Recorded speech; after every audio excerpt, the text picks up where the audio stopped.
Otec je výborný krajčír. Myslím, že jeden z tých najlepších v dnešnej dobe na Slovensku.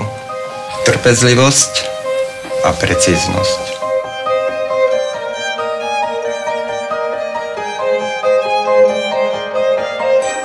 Ten zmysel pre detail, ja by som ho opísal ako cit.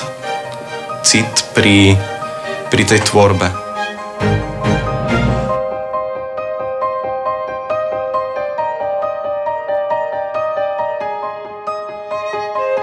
Je to ako keby mozaika, že tam strašne veľa tej detailnej práce a na konci sa to odzrkadlí tým, ako to celé vyzerá.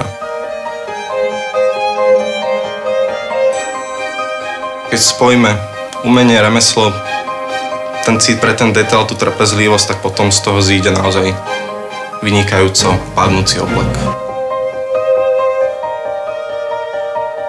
Baví nás to. Keby nás to nebavilo, tak tu nesedíme.